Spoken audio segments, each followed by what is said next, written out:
Bienvenue à vous, vous écoutez Descendance, le podcast qui met en voix vos histoires familiales par le prisme de la transmission. Dans cet épisode, vous allez entendre le témoignage d'Hippolyte, 30 ans, qui souhaitait vous parler de sa mère absente, de sa maman de cœur et de sa relation aux femmes. Bonne écoute. Vous qui m'avez donné des ailes, êtes-vous prêt à me voir voler? Ne vous déplaise si jamais elles ne savent pas vraiment où aller. Du coup, moi je m'appelle Hippolyte, j'ai 30 ans, j'ai eu une enfance que je qualifierais de plutôt heureuse. Je suis enfant unique, donc j'ai pas eu de figure de référence autre que celle véritablement de mes parents pour me construire. Le fait est que j'avais des parents qui étaient professionnellement très occupés. Je passais pas mal de temps avec du coup des nourrices, avec des personnes qui s'occupaient de moi, ma grand-mère notamment du côté de mon père. Mais ouais, j'ai pas beaucoup vu mes parents lorsque j'étais jeune enfant, même si j'ai vite compris pourquoi est-ce qu'il faisait ce qu'il faisait. Donc je me souviens de longues après-midi seul sur le tapis de ma chambre à jouer avec des Lego techniques, à regarder des épisodes de C'est pas sorcier, voilà, à considérer Jamie comme le père bigleux que je n'ai pas eu. Mais donc voilà, beaucoup de temps à la maison, à devoir apprendre la solitude.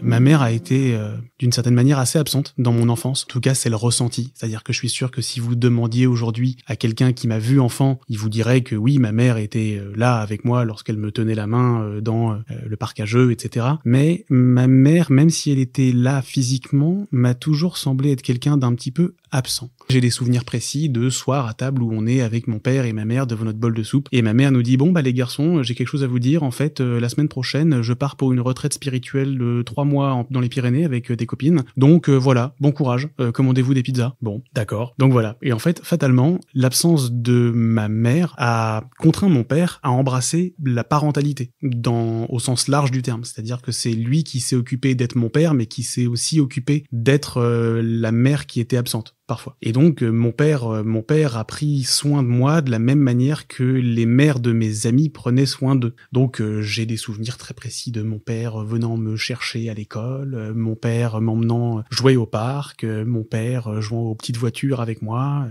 m'étalant de la crème à la plage. Donc ouais, voilà, j'ai beaucoup de très tendres souvenirs avec mon père, là où j'ai aussi quelques bons souvenirs avec ma mère, mais ils sont quand même beaucoup moins nombreux. Et surtout, j'ai beaucoup moins de souvenirs de ma mère prenant soin de moi, là où j'ai énormément de souvenirs de mon père prenant soin de moi. L'anecdote qui est rigolote, c'est celle qui m'a été racontée par un ami de la famille il y a pas longtemps, qui me disait, lorsque t'étais petit, que t'étais au parc à jeux et que par exemple tu tombais, là où les autres enfants appelaient leur maman, il disait « Ah maman, je me suis fait mal au genou, etc. » Moi, c'est mon père que j'appelais. « Papa !» J'ai jamais vraiment trop appelé ma mère au secours. Parce qu'en fait, je pense que je savais que ma mère n'était pas nécessairement quelqu'un sur qui je pouvais compter. Lorsqu'il m'arrivait d'appeler mon père à l'aide, au secours, « Papa, je suis... c'est rien, je suis enfermé derrière la porte des toilettes, je sais pas ce que j'ai fait avec le loquet, etc. » Je tambourinais sur la porte, j'appelais mon père, et puis ma mère était derrière la porte. Il me disait « Mais je suis là !» Et je disais « Mais va chercher papa !»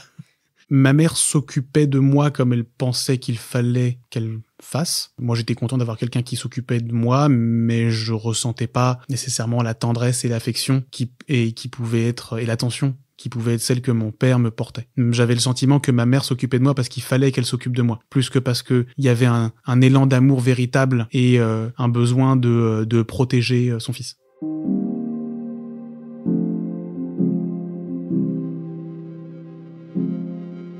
Ma mère est quelqu'un qui, assez jeune, en tout cas dans mon enfance, ça c'est une certitude, s'est obsédée pour la question de sa place dans ce monde. Elle s'est assez vite sentie obligée de trouver un but et une raison à son existence. Et en fait, ce qui se passe, c'est que ce que la société lui proposait, c'est-à-dire, tu as un emploi, tu sers la société comme une bonne citoyenne, et puis ensuite tu fais un enfant et tu deviens une mère géniale, et puis ensuite, du coup, voilà, ton enfant quitte la maison et tu as été une super mère, et puis ensuite on te met dans petite boîte en bois, et puis du coup, merci pour ton service. C'est quelque chose qui lui convenait pas du tout. Je sais pas si ma mère était quelqu'un qui mourait d'envie d'avoir un enfant, mais je pense qu'elle a subi une certaine forme de pression, à la fois sociale, notamment de la part de sa mère à elle, et puis une pression sociétale, si on peut le dire comme ça. Donc effectivement, elle a fait un enfant parce que c'était ce qui était attendu d'elle. Honnêtement, je sais pas si ma mère aujourd'hui avait 20 ans, en 2023, du coup on est en 2024, raté. Mais je sais pas si elle se lancerait dans cette aventure. Probablement pas, si tu veux mon avis. Mais du coup, ma mère a cherché à trouver la réponse à cette question dans tout et n'importe quoi. Et en fait, ce qui se passe, c'est que du coup, j'ai des souvenirs très précis de ma mère se lançant dans des projets très ésotériques, très fumeux, lui permettant d'essayer d'adresser la question de quelle est ma place sur Terre ? Qu'est-ce que je fais là ?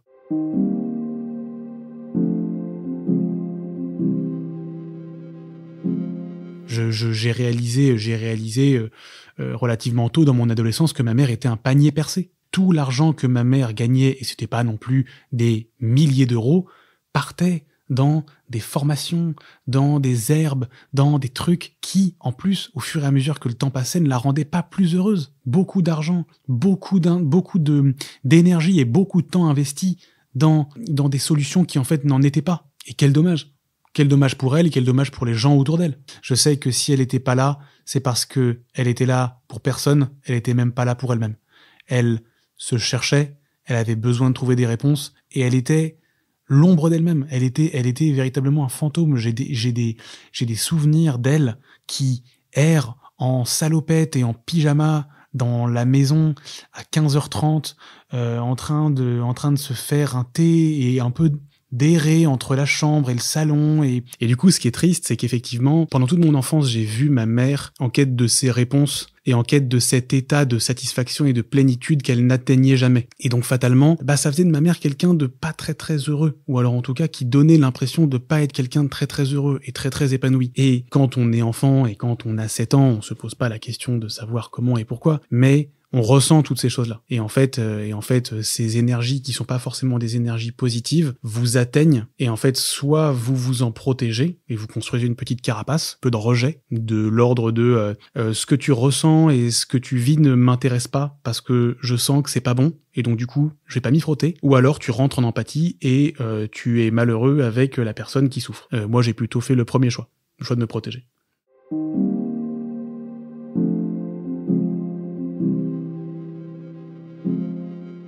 Le manque n'a jamais été ressenti comme tel. C'est qu'en fait, la figure de mère s'est imposée par Caroline assez naturellement, sans que un jour je me pose face à la mer, face à l'immensité de l'océan et que je me dise « Mais ma mère me manque, je vais aller chercher quelqu'un d'autre pour incarner cette figure. » En fait, ça n'est jamais arrivé.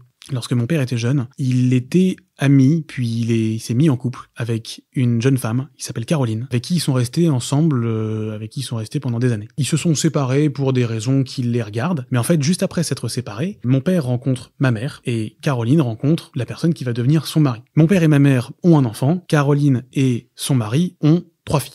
Quelques années après ma naissance, je sais plus si c'est Caroline ou mon père qui revient vers l'un ou l'autre, mais en fait ils se réécrivent. Caro, comment tu vas? Ça fait une éternité, quoi de neuf, etc. Oh Laurent, ça me fait super plaisir. Et écoute, voilà, je suis marié, j'ai 3 filles, super. Ah moi je suis marié aussi, j'ai un fils. Bon génial, félicitations. Et Caroline finit par dire à mon père, écoute, nous on vit entre Lyon et l'île de Ré, on a un peu de temps pour nous. Si vous voulez, venez passer des vacances à la maison, venez passer Pâques, un week-end de 3 jours, etc. Et en fait, sans que ça gêne aucunement ma mère, qui je le rappelle à ce moment-là est un petit peu dans son monde à elle, mon père et Caroline décident effectivement que ces 2 familles vont passer un peu de temps ensemble. Et donc du coup, je fais la connaissance de cette Caroline, qui était l'ancienne petite amie de mon père, mais qui aujourd'hui est une excellente amie, et je fais la connaissance de ses filles. Et en fait, très naturellement se tisse un lien d'amitié très fort entre nous tous. La nature de la relation entre mon père et Caroline est très claire. L'amour n'est plus là, mais il y a beaucoup d'affection, il y a beaucoup de tendresse. Il y a un lien assez naturel qui commence à se créer entre les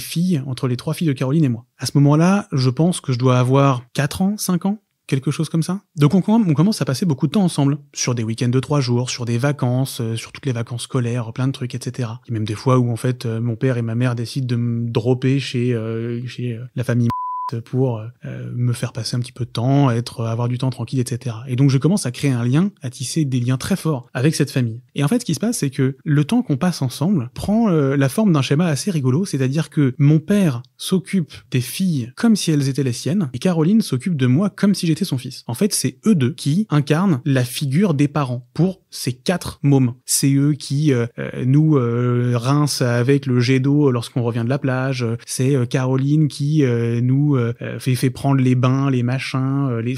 Elle nous lit des histoires. C'est elle qui nous borde comme si on était une petite fratrie de 4 enfants. Donc moi, je commence à entretenir des relations de frères et sœurs en fait avec ces filles, avec qui on finit par se chamailler et se parler, mais comme si en fait on avait vécu toute notre vie ensemble. Passe-moi le beurre, maman. Bon voilà, il veut pas me rendre le beurre. Bon voilà, c'est donc des histoires de familles nombreuses où en fait mon père et Caroline incarnent les parents. Ce qui est rigolo, c'est qu'en fait assez naturellement, Caroline vient prendre dans ma vie la place d'une mère, la place de la mère qui était absente dans la mienne. Cette place, elle vient l'occuper assez naturellement, sans qu'elle soit venue la réclamer et sans que moi j'ai ressenti un manque à proprement parler et que je me sois dit je vais aller chercher la figure de la mère que je n'ai pas eue chez Caroline. C'est jamais ce qui s'est passé, mais ça s'est imposé de manière très naturelle. Caroline me grondait comme si elle était ma mère et mon père grondait les filles de Caro comme si elles étaient ses filles. Et donc du coup, on passe des années dans ce schéma. Et on passe des années et des années pendant lesquelles, sans que je le verbalise véritablement comme ça, Caroline devient la mère, en tout cas incarne la figure maternelle que je n'ai pas vraiment eue dans mon enfance. Je réalise que tout ce que je dis est un petit peu dur vis-à-vis de ma mère. J'ai pas envie de faire croire que c'était quelqu'un de complètement inexistant non plus, c'est pas le cas. Mais cette affection, cette tendresse, même dans la réprimande, c'est quelque chose que j'ai ressenti de manière beaucoup plus évidente et beaucoup plus frontale chez Caroline que chez ma mère. Je sentais que lorsque Caroline me grondait, elle le faisait parce que c'était important pour moi, alors que lorsque ma mère me grondait, c'était parce que, globalement, on lui avait expliqué que ce que j'avais fait n'était pas bien, n'était pas admis, donc elle le faisait parce que on attendait d'elle qu'elle le fasse. Et ce qui est rigolo, c'est que des années plus tard, lorsque j'ai 16 ans, 17 ans, dans ces eaux-là, un jour, pour une raison un peu étrange, avec Caroline, on commence à évoquer notre amitié, l'amitié entre mon père et elle, la fraternité qui existe en fait entre ses filles et moi. Et en fait, moi je commence à devenir un adulte à ce moment-là. Je lui dis en fait c'est rigolo, t'es un peu comme ma maman. Et elle me répond mais oui, mais toi tu es complètement comme mon fils. Et en fait, je sais pas d'où me vient ce truc-là. Et un jour, sorti de nulle part, je lui dis est-ce que ça te gênerait que je t'appelle maman ?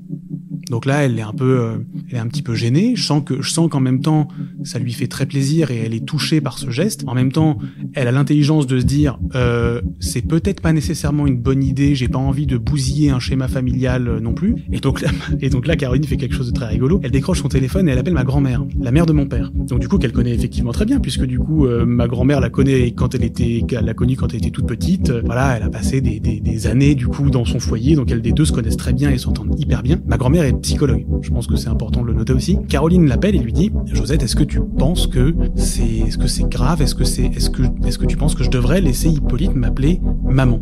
Ma grand-mère lui dit écoute, c'est quand même un garçon qui a les pieds sur terre, qui est à peu près bien construit. Le schéma familial est pas complètement acheté par terre. Je pense que il fait ça de manière assez naturelle et de manière plutôt bienveillante. Il cherche pas à nuire à sa mère et je pense que c'est quelque chose qui lui vient assez naturellement.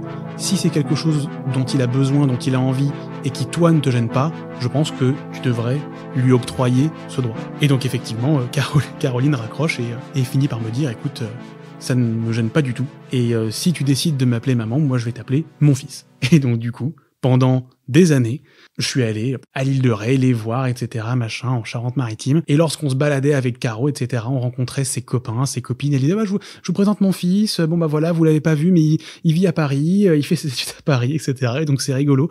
Je vis dans cette espèce de petite bulle d'amour, dans cette espèce de petit monde un petit peu fantastique, dans lequel j'ai ma mère, que j'aime, la femme qui m'a mis au monde, mais j'ai aussi ma maman. Il y a ma mère et il y a ma maman. Ma mère a appris que j'appelais Caroline maman. C'était pas quelque chose dont je lui avais parlé, évidemment, parce que je me doutais que c'était pas nécessairement le genre de nouvelle qui fait particulièrement plaisir à entendre à une mère, de savoir qu'on allait chercher la personne qu'elle aurait souhaité être pour moi chez quelqu'un d'autre. Mais elle a fini par l'apprendre. Je sais plus qui me dit qu'elle le sait, ou je sais même pas si c'est elle qui me le verbalise un jour entre la poire et le fromage. Ce que j'ai trouvé intéressant, c'est que ma mère ne m'a jamais confronté sur le sujet. Ma mère ne m'a jamais pris entre quatre yeux pour me dire « Pourquoi est-ce que tu appelles Caroline, qui n'est pas ta mère, maman ?» Ma mère ne m'a jamais posé cette question. D'une certaine façon, je lui en suis assez reconnaissant parce que elle nous a évité une discussion potentiellement un petit peu malaisante. D'une autre manière, il y a une partie de moi qui a du mal à penser que si ma mère ne m'a pas posé cette question, c'est parce qu'elle avait déjà la réponse. Et je pense que, évidemment, je pense que ça l'a touchée. Je pense qu'elle n'était pas nécessairement contente d'apprendre cette information. Mais je pense pas que ça ait déclenché chez elle un flot d'interrogations et un flot de questions auxquelles elle a eu besoin de trouver des réponses et de venir m'interroger, de venir me questionner sur le sujet. Je me doute que ça lui a pas fait plaisir. Je vois difficilement comment elle aurait pu sauter au plafond. Mais ma mère l'a su et ma mère ne m'en a jamais parlé.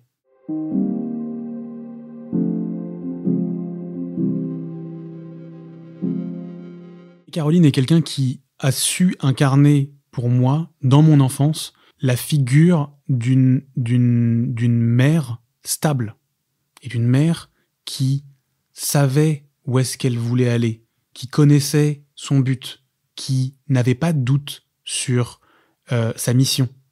Et en fait, effectivement, ça m'a apaisé, je pense, et je pense que ça m'a permis en fait d'entrevoir le personnage de la mère comme quelque chose de différent de juste la génitrice, qui en fait une fois qu'elle nous a mis au monde, s'en va vaquer à ses nouvelles autres occupations. Je pense que j'ai retrouvé en Caroline ce que j'ai toujours envié et ce que j'ai toujours jalousé à mes amis lorsque j'allais chez eux, avec une mère qui leur fait plein de petits bisous, est aux petits oignons, prend soin d'eux à leur manière, etc., qui est une chose que j'ai pas véritablement eu. Et lorsque je voyais mes amis jouir de cette relation super qu'ils avaient avec leur maman, moi j'avais pas ça à la maison. Ouais, je pense que le jour où Caroline a accepté que je l'appelle maman, ça a un petit peu concrétisé pour moi, ça m'a enfin permis de toucher du doigt quelque chose que j'ai jalousé pendant longtemps et que j'avais jamais eu par le passé. Et cette fois-ci, je me suis dit, ok, cool, moi aussi j'ai ça maintenant. Moi aussi j'ai cette attention, cet amour, cette tendresse. Je pense que ce que cette relation m'a aussi appris, c'est que c'est pas parce que vous pensez qu'aujourd'hui vous n'avez pas le droit à cette affection, à cette tendresse et à cet amour que vous n'y aurez jamais le droit. C'est-à-dire que si cet amour ne vient pas de votre père ou de votre mère, il est tout à fait envisageable de réussir à le trouver dans les yeux d'un mentor ou effectivement d'une autre figure maternelle qui prend soin de nous comme on aurait aimé que notre mère le fasse. Et je pense que c'est pas si malsain de faire un transfert dans ce sens-là. C'est-à-dire que je suis convaincu que si la personne en face est consciente de la personne qu'elle est et la personne qu'elle sera à jamais pour soi, pour l'autre, ça me semble pas quelque chose de malsain, de complètement désaxé. C'est-à-dire qu'effectivement, si Caroline m'avait dit oui, à présent ta maman c'est moi, non, en fait, Caroline a toujours respecté le fait que il y avait ma mère et qu'il fallait pas que je l'oublie, et il y avait elle. Et auprès de Caroline, effectivement, voilà, je lui partageais mes états d'âme, je lui racontais ce que je ressentais, toutes ces choses que j'ai jamais véritablement fait auprès de ma mère. Parce qu'en fait, on était un foyer dans lequel, à la fois du côté de mon père et à la fois du côté de ma mère, on partage pas vraiment ses émotions et ses sentiments. Ce qui est intéressant, à la différence de certains autres foyers, c'est que nous, on était un foyer, on a été une famille qui ne se disait pas véritablement ce qu'il ressentait. Et quand je dis pas véritablement, c'est un euphémisme. Ça veut dire qu'il ne se disait pas du tout ce qu'il pensait. Là où, dans la famille de Caroline, c'est quelque chose qui se fait beaucoup. Et j'étais content de réussir à pousser la porte d'un foyer dans lequel la parole était donnée aux sentiments, aux émotions, et qu'il y avait un interlocuteur qui accueillait cette parole. Là où mon père, si je lui dis « je me sens angoissé », il m'aurait dit « d'accord, je peux faire quelque chose pour toi ?» Et je lui aurais répondu « je sais pas ». Et il m'a répondu « bon courage ».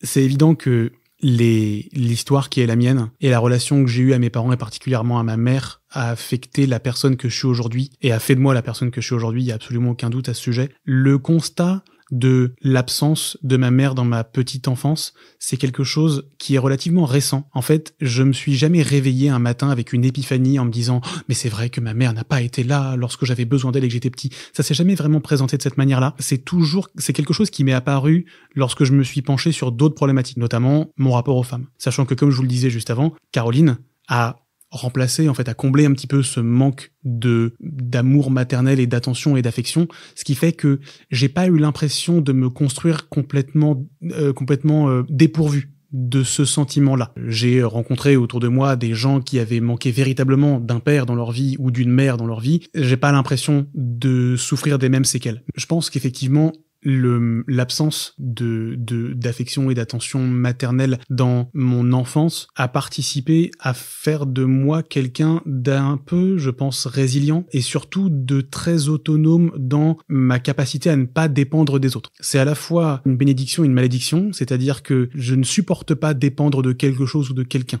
dans ma vie. Donc du coup, ce qui est super, c'est que ça fait quelqu'un de moi très indépendant et très autonome. Ce qui est compliqué, c'est que parfois, ça rend difficile de s'attacher aux gens.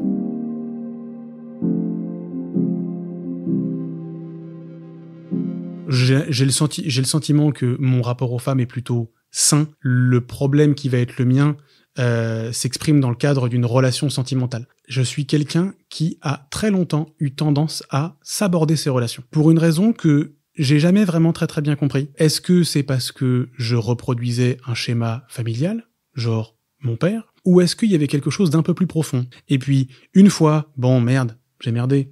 2 fois, faut vraiment que j'arrête de faire ça. 3 fois, c'est la personne que je suis. 4e fois, je n'ai plus envie d'être cette personne.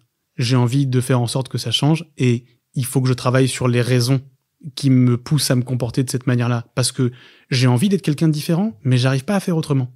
Ouais, quand je dis s'aborder, je vais parler très frontalement, j'avais tendance à tromper mes copines. J'avais tendance à tromper mes copines sans que ce soit quelque chose qui soit perçu comme un danger immédiat. Et c'était ça le problème. C'est qu'en fait, je me disais toujours que ça allait aller. Je pense que c'est aussi là que j'ai réalisé que le divorce de mes parents avait eu un impact qui était pas nécessairement positif sur moi à ce moment-là. Lorsque mes parents se sont séparés, leur divorce m'a quand même donné l'impression de plutôt bien se passer. À la différence d'autres divorces qui se faisaient dans la douleur. Mes parents se sont séparés parce que mon père a trompé ma mère. Après des années d'abstinence sexuelle, il a fini par merder. Et même si je lui en veux d'avoir fait ce mauvais pas, j'ai tendance à penser qu'effectivement, c'était un problème qui aurait pu être vite réglé. Par la communication, notamment. Et ce que ça m'a appris, c'est que mon père avait trompé ma mère, mes parents s'étaient séparés, et quelques mois après, en fait, mon père était devenu quelqu'un de plus heureux, plus indépendant, qui faisait plus ce qu'il voulait dans sa vie, et qui me semblait être beaucoup plus stable. Donc, ce que ça m'a enseigné, malgré moi, c'est que, en fait, tromper ton partenaire, c'est pas cool, mais globalement, on s'en remet, et visiblement, pas si mal. Donc, en fait, tromper son ou sa partenaire, quelque part, c'était pas si grave. Alors qu'en vérité, pas ouf. Du coup, ça fait partie des raisons pour lesquelles je pense c'est quelque chose qui a peut-être un petit peu vécu en moi, sans que je le souhaite, sans que je le veuille. Dans ma quête de compréhension des raisons pour lesquelles en fait je me comportais comme ça sans véritablement ni le vouloir, ni le conscientiser en tant que tel, j'ai aussi réalisé que j'avais tendance à s'aborder mes relations pour une raison qui aujourd'hui m'apparaît comme une évidence, mais c'était pas forcément le cas précédemment, c'est que l'absence de ma mère a, sans trop de surprise, créé chez moi une certaine peur de l'abandon, un vrai traumatisme de ce côté-là. Et en fait, ce qui se passe, c'est que ma mère a été absente de ma vie sans que je comprenne véritablement pourquoi. Lorsque j'étais petit, j'avais pas l'impression d'être un mauvais fils. À part que scolairement, je leur en ai un peu fait baver, mais bon, de ce côté-là, j'avais l'impression de pas trop être le seul. J'ai avancé dans mon adolescence sans véritablement comprendre pourquoi est-ce que ma mère n'avait pas été présente et n'avait pas été pour moi la mère que certains de mes autres amis avaient pu avoir. Et en fait, ce qui se passe, c'est que il y a eu sans que je m'en rende compte directement, je pense qu'il y a eu un petit peu de ressentiment qui a commencé à se créer en moi. C'était pas quelque chose que je souhaitais, c'est pas du tout quelque chose que j'ai conscientisé, mais je pense que au fur et à mesure que les années ont passé et que j'avais pas forcément de réponse autre que ta mère est en quête de réponse autour de la question liée à son existence sur Terre, donc du coup, ça a été une bonne raison de t'abandonner. Je trouvais ça un peu léger. si tu veux. Et donc du coup, comme c'est quelque chose qui m'avait en fait beaucoup affecté, qui m'avait rendu très malheureux, pour que elle puisse en fait s'entourer de cailloux et se faire mettre des épingles dans les coudes, et un peu de ressentiment a commencé à se créer en moi. La peur de l'abandon qui s'est installée chez moi a trouvé réponse dans mes relations en empêchant l'autre de m'abandonner sans raison. En fait, comme ma mère m'a donné un peu l'impression de m'abandonner sans que je comprenne pourquoi, sans avoir le sentiment de lui avoir donné de bonnes raisons de m'abandonner, je me suis dit, en fait, je ne vois qu'une seule raison pour laquelle, du coup, ma mère m'abandonne alors que j'ai rien fait. C'est parce que je suis pas à la hauteur. C'est parce qu'en fait, je suis pas un assez bon fils. C'est parce que je suis pas la personne qu'elle aurait souhaité que je sois. Et donc, du coup, c'est vachement dur. J'ai intégré inconsciemment, véritablement sans le vouloir, que j'étais quelqu'un qui ne valait pas nécessairement le coup. Et j'étais quelqu'un qui, dont on pouvait un peu disposer. C'est-à-dire, je profite de toi tant que j'ai des trucs à prendre de toi, mais en fait, le jour où j'ai envie de me débarrasser de toi, comme ta mère te l'a appris, j'ai pas besoin de bonnes raisons pour te dégager. J'ai pas besoin que tu fasses une connerie, j'ai pas besoin que tu te dises quelque chose qui va pas, j'ai pas besoin que tu lèves la main sur moi. J'aurais juste à te dire, ciao mec. Et quand tu me diras, mais pourquoi tu me quittes? Je te dirai, c'est comme ça. Bon. Et donc du coup, pour éviter de me retrouver à jamais dans une situation comme celle-ci, ce que je faisais, c'est que dès que je sentais que je m'engageais dans une relation un petit peu intense, qui pouvait amener quelque part, je me suis dit, je vais priver ma partenaire de l'opportunité de me dégager sans bonne raison. Et tu sais quoi, puisque tout est fini dans le temps, je vais mettre un terme tout seul comme un grand à cette relation, je vais lui donner une bonne raison de me quitter, comme ça, je sais pourquoi est-ce qu'elle me larguera, le jour où elle me larguera. Et donc du coup, c'est comme ça que je sabotais mes relations. C'est-à-dire que, pour éviter de me faire larguer, sans que je comprenne pourquoi, je donnais à ça n'est pas encore arrivé, mais peut-être qu'un jour je donnerai à mon partenaire, mais je donnais à mes partenaires de bonnes raisons de se débarrasser de moi. C'est pour ça que c'était les comportements qui étaient les miens étaient hyper paradoxaux, parce que d'un côté, il y avait énormément d'amour et énormément d'affection et énormément de tendresse à l'égard de la personne que j'aimais, et pourtant, ça m'empêchait pas d'aller voir ailleurs, et puis, évidemment, de laisser traîner un indice ou deux. Franchement, si j'avais eu le temps de me poser, de me dire, je vais tromper ma meuf, et je vais faire en sorte qu'elle ne la prenne jamais. J'aurais trouvé un moyen de faire disparaître l'intégralité des traces. Mais, inconsciemment, je laissais traîner un SMS, un mail, un truc, un machin, un copain qui t'avait vu, un bidule. Et en fait, du coup, sans que je m'en rende compte véritablement, je laissais traîner des traces qui allaient permettre à l'autre de découvrir le poteau rose et de me dire, t'es un salaud, et c'est parce que t'es un salaud que je te quitte. Et lui dire, c'est pas cool, mais en même temps, je comprends. En fait, ce qui était horrible dans cette affaire, c'est que une fois que je me faisais larguer par mon ou ma partenaire, je sais pas pourquoi j'arrête pas de dire mon alors que je suis sorti avec aucun mec. C'est terrible, mais du coup, effectivement, ce qui était important pour moi lorsque je me faisais quitter, c'était de comprendre pourquoi. C'était pas de lui dire, mais non, mais s'il te plaît, mais garde-moi, parce qu'en fait, j'avais déjà brisé la confiance. C'était déjà foutu. Tant pis. Mais c'était de comprendre. Et sauf que du coup, je savais très bien pourquoi on me quittait. Et je pense que j'ai fait un petit paquet de chemin à ce sujet.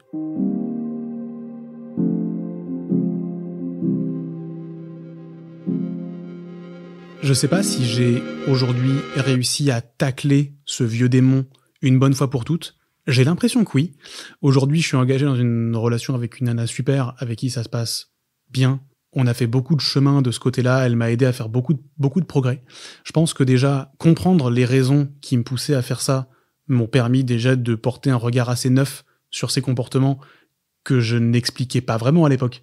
Où en fait, j'avais l'habitude de dire, ouais, je suis comme ça, sans véritablement chercher à comprendre. Ça me permet effectivement aujourd'hui d'appréhender le problème d'une manière beaucoup plus saine. Et puis surtout, c'est quelque chose que maintenant, je peux sentir venir, que je vois venir. Le côté, là, le comportement qui est le tien est potentiellement quelque chose qui fait écho à ce passé un peu sombre et dont tu veux te débarrasser. Et donc, ça me permet tout de suite de reprendre le contrôle sur ce comportement qui, en fait, à l'époque, était en fait assez instinctif, assez inconscient, et qui m'a amené à me retrouver malheureux. Parce que ça, c'est quelque chose, effectivement, que j'ai pas verbalisé depuis que j'en parle. J'ai été par le passé engagé dans des relations parfois super avec des nanas top, et j'ai tout foutu en l'air. Et ça m'a rendu malheureux. Et j'étais celui qu'il fallait blâmer, j'étais la personne qui avait merdé, mais par contre, mais ça me faisait souffrir d'être comme ça. Et ce qui est très dur aussi, c'est quand on a la personne qu'on aime en face de soi qui nous dit « Mais pourquoi est-ce que tu m'as fait ça ? Pourquoi est-ce que tu fais ça ?» Et lui dire « Je sais pas ». Ce qui est frustrant, c'est de se dire que on n'a pas envie d'être comme ça, mais pourtant c'est ce qu'on est. Et les raisons pour lesquelles on se comporte de cette manière-là, réussir à trouver le courage de les identifier, de les regarder en face, et surtout, une fois qu'on les a identifiés, les adresser. C'est bien de comprendre pourquoi est-ce qu'on est comme ça, c'est encore mieux d'essayer de le changer. Parce que du coup, c'est des comportements toxiques qui rendaient malheureux les gens que j'aime, qui me rendaient malheureux. Toutes les raisons étaient réunies pour que ça cesse, tout simplement. Il y a tout un sujet, effectivement, comme vous le disiez, hein, de déconstruction et de reconstruction dans la foulée. Parce que déconstruire, c'est une chose, mais derrière, si vous rebâtissez pas, vous évoluez pas tant que ça.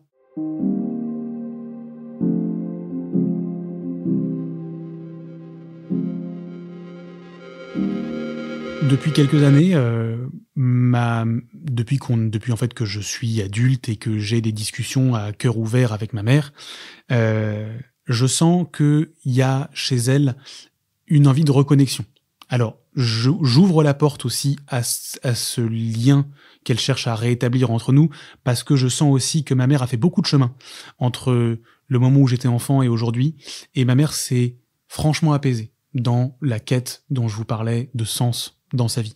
Et comme je sens que c'est quelque chose qui ne l'obsède plus, qui ne lui prend plus un temps et une énergie phénoménale, et que du coup, je vais le dire un peu brutalement, mais j'ai plutôt tendance à respecter les personnes qui sont un petit peu conscients d'eux-mêmes et du chemin qu'ils ont fait, etc. Effectivement, c'est quelque chose que je suis prêt à lui accorder à nouveau ce temps qu'elle ne m'a pas donné pendant l'enfance. Il y a une partie de moi qui a tendance à me dire que elle a fait ce qu'on attendait d'elle, un peu docilement, sans véritablement qu'elle réussisse à s'affranchir du jugement de sa mère, qui est une personne atroce, de la société de l'époque, qui effectivement regardait d'un œil assez sévère ces jeunes femmes qui ne se mariaient pas, qui n'avaient pas d'enfants. Je peux pas lui en vouloir de pas avoir réussi à se défaire de ces carcans.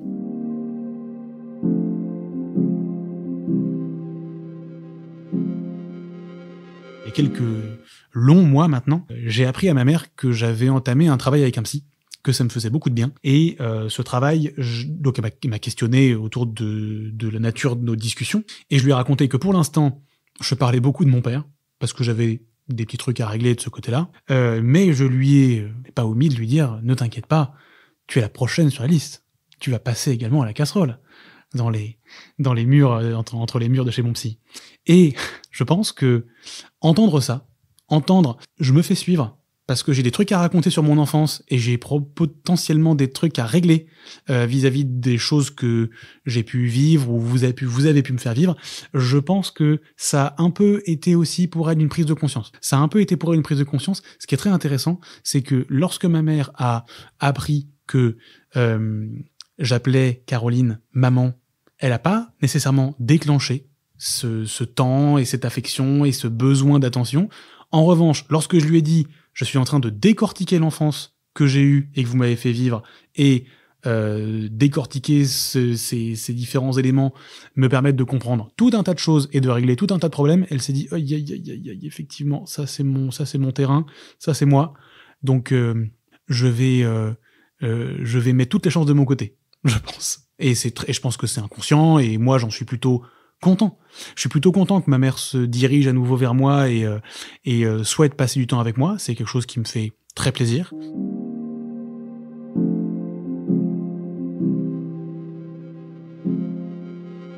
Je pense qu'il y aura toujours un petit peu de ressentiment de mon côté à l'égard de ma mère, parce que elle n'a pas été là au moment où j'aurais eu besoin qu'elle le soit. Que ce soit un biais de société ou pas, j'ai quand même un peu l'impression que un enfant a besoin de sa mère et de ses deux parents, ou alors de toute l'attention d'un des deux. J'aurais aimé que ma mère me fasse grâce de la présence dont je n'ai pas joui quand j'étais plus jeune. Je sais aussi que ma mère n'a pas été absente de mon enfance parce qu'elle sirotait des cocktails sur des plages de sable fin aux Bahamas.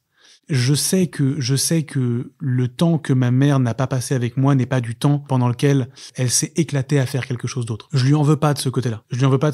Évidemment, est-ce que j'aurais aimé que les choses soient différentes? Bien sûr. Maintenant, il y a pas de ressentiment. Je trouve ça peut-être un tout petit peu injuste de pas avoir eu besoin de se coltiner l'enfance de son fils, de se pointer quand il est bien dans ses pompes, bien construit, un adulte, et lui dire « Coucou, je suis ta mère, maintenant, passons du temps ensemble ». Ouais, mais du coup, j'ai un peu parfois l'impression de la percevoir comme une adulte que j'aime beaucoup, mais avec qui ce lien va avoir du mal à exister en tant que tel. Il y a une partie de moi qui a tendance à me dire que j'aurais préféré qu'il en soit autrement. Il y a une partie de moi qui me dit que globalement c'est comme ça que je me suis construit. J'ai pas l'impression d'être beaucoup plus malheureux comme ça. J'aime beaucoup ma mère, mais oui, on n'a pas créé le lien qui me donne plus que ça envie de passer du temps avec elle.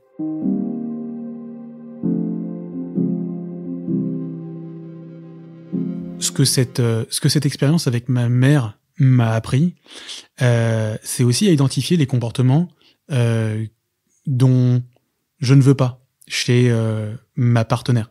C'est-à-dire, j'ai pas nécessairement identifié chez mon père ou chez ma mère les valeurs, les caractéristiques, les comportements ou les attributs que je veux absolument retrouver chez ma partenaire. Mais en revanche, cette expérience avec ma mère m'a enseigné de manière très lucide et très claire ce que je ne voulais pas, en revanche. J'ai réalisé que ce que je retenais de cette expérience, c'est que j'avais besoin d'une partenaire qui était très différente de ce que ma mère m'avait montré dans mon enfance, c'est-à-dire que j'ai besoin de quelqu'un qui soit stable, quelqu'un qui soit indépendant financièrement, quelqu'un qui sache où est-ce qu'elle veut aller, qui sache d'où est-ce qu'elle vient, ce qu'elle vaut, ce qu'elle veut, et en fait quelqu'un de stable au demeurant. Parce que ce que m'a renvoyé ma mère pendant des années, c'était effectivement cette impression de très grande instabilité. Et du coup, c'est intéressant, ça fait de se dire certains ont trouvé chez leurs parents des qualités qu'ils souhaitent voir apparaître dans la personnalité de leur partenaire. Moi, j'ai identifié très clairement ce que je ne voulais pas voir et ce qui m'apparaissait en fait comme un major red flag.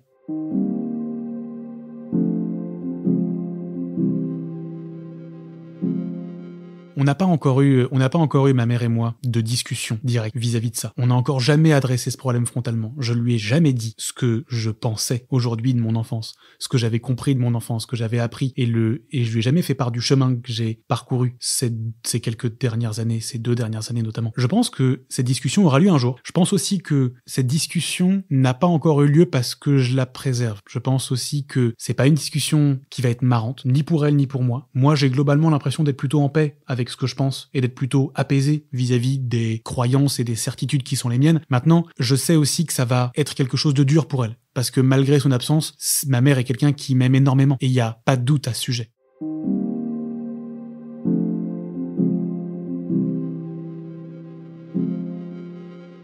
Je pense que faire famille, c'est se lancer dans une aventure avec un partenaire sur lequel on peut compter. C'est un engagement qui est excessivement fort. Je pense qu'on est une génération qui avons eu à de nombreuses reprises l'occasion d'être confrontés à des couples qui n'auraient pas dû être des couples, à rencontrer des gens qui nous font nous dire « mais qu'est-ce que vous faites ensemble ?» Et je pense qu'on est une génération qui avons envie de se donner les moyens de pas se planter. Je pense qu'on est aussi une génération qui avons beaucoup déconstruit ce que la société attendait de nous et ce que la société attendait de nos parents. Donc je devine que les parents que nous serons dans quelques années, seront potentiellement assez différents de ceux qui ont été les nôtres. Je pense que faire famille, c'est se donner une chance d'expérimenter quelque chose de superbe avec un ou même plusieurs partenaires dans sa vie, d'avoir un foyer qui est un cocon et un petit nid d'amour, sans tomber dans la routine.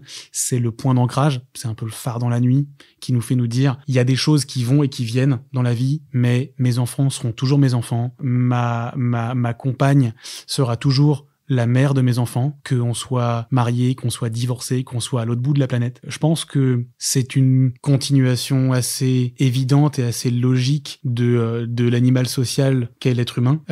Mais je pense aussi que faire foyer, c'est quelque chose dont il faut avoir envie. J'ai grandi dans un foyer dans lequel j'ai pu sentir que on avait peut-être fait un enfant parce qu'en fait, la société attendait de nous qu'on fasse un enfant. J'ai eu la chance d'avoir des parents qui m'ont aimé, j'ai eu aucun doute à ce sujet-là. Je pense aussi que si ma mère avait eu plus envie d'avoir un enfant, et si avoir un enfant avait été quelque chose de plus structurant pour ma mère, j'aurais pas pu vous raconter tout ce que je vous ai raconté depuis le début de ce podcast. C'est-à-dire, j'ai fait un enfant, mais globalement, je me suis dit, en fait, son père est là, il va s'occuper de lui pendant que j'arrive à trouver le sens de ma vie.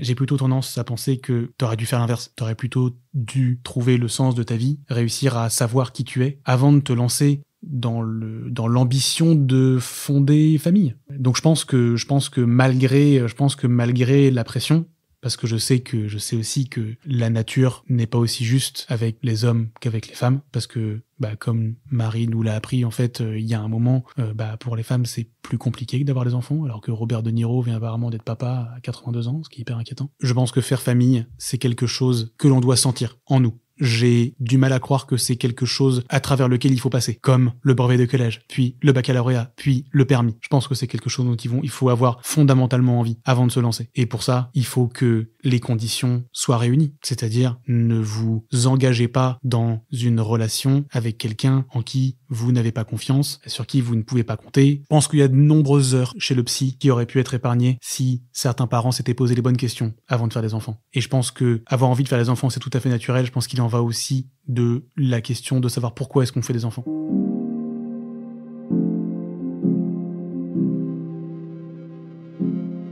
C'est un conseil qui peut donner un peu l'impression d'être un vieux conseil de vieux sage, un peu flétri, un peu renfrogné. Mais vous allez comprendre où je veux en venir. Je pense que le conseil que je donnerais, c'est gare à l'impulsivité. C'est-à-dire, il faut pas enterrer la spontanéité, mais je pense qu'il y a de très nombreux problèmes qui peuvent être évités si on prend le temps de se poser la question de savoir si c'est une bonne idée de faire ce qu'on s'apprête à se faire. Donc je pense que le conseil, s'il devait tenir en une seule phrase, c'est, et ça je pense que ce sera le mot de la fin, prenez le temps, et ça veut dire prenez le temps de tout, de vous demander ce que vous faites là, de vous demander si vous êtes au bon endroit, si vous êtes avec la bonne personne, si vous êtes engagé dans la bonne activité, si vous faites quelque chose qui vous rend heureux. C'est sain de se poser des questions, c'est bien de se poser des questions, mais je pense que c'est aussi important de prendre le temps de laisser les questions et les constats décanter, et de prendre le temps de se dire, ok, j'ai eu réponse à ma question, mais qu'est-ce que ça veut dire pour moi ? Qu'est-ce qu'il y a derrière ? Prenez le temps de vous donner la garantie de faire les choix qui vous correspondent et qui sont les bons pour vous.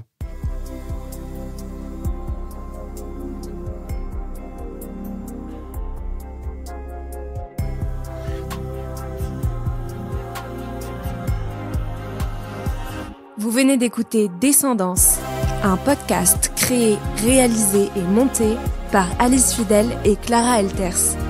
Si vous aussi vous avez envie de raconter votre histoire, vous pouvez nous contacter sur nos réseaux ou nous écrire à l'adresse mail podcast@descendance.com.